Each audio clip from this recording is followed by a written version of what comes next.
I thought our offense came out and executed fairly well. It's good to see quarterback playing better. Offensive line's doing a better job protecting. I got a little bit of turf toe with DJ May. We fully anticipate that he'll be set and ready to go for the Montana game, but probably give him a couple days off. I don't think it's a real severe case of turf toe, but nonetheless, it's a running back position. That's pretty important. I thought our defensive line did well today, and Sidney Malaulu showed some good things for a young guy, and we'll take a hard look to see if he may be a guy that we're going to figure into the rotation.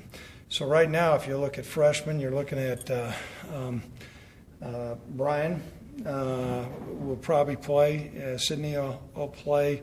We may take a look at a secondary guy like Robert Priester, potentially Chavez Panel, but we'll know a little bit more after Saturday.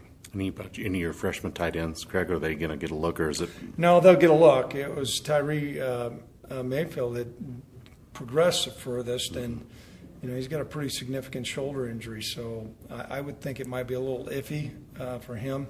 We'll get a little bit more update over the next couple days. With Sidney, I know you had been looking for that fifth interior D lineman. Just what has he done that's been impressive for you? Well, he had a MCL strain, and they were concerned about it being an ACL tear, and he got back on the field sooner than anybody would have expected.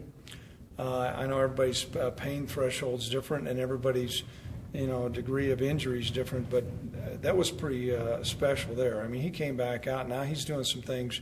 He's able to push the pocket, and he's a mature guy for being a freshman. And so you get the combination of strength and mental toughness and a positional need that usually leads to a guy playing early. How are you doing with coming along with like kickoff return guys, punt return guys? Have you made any decisions there yet? No, not yet, but we've been spending a lot of time during practice working on those issues.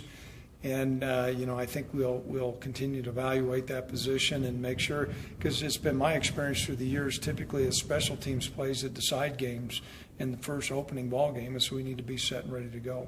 When you mentioned guys redshirting, do you make a lot of those decisions before the season, or do you wait a couple weeks in to make a lot of those evaluations? Sometimes things are really clear when you recruit them, but not a lot. Most of the time you have to see how a guy's meshing in. Typically, the criteria for playing a freshman, one, we've got to have a positional need.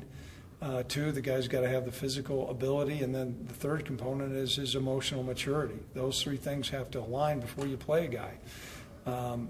What we find typically during fall camp is those things become apparent to not only the head coach most of the time, but to the player and the position coach and the coordinators. So there'll be a consensus. To say that we've been 100% on all those decisions is not accurate. Typically through the years, there's some guys you probably should have played that you didn't, or sometimes there's some guys that you played that you wish you would have held. But the lion's share of the time, you're right on.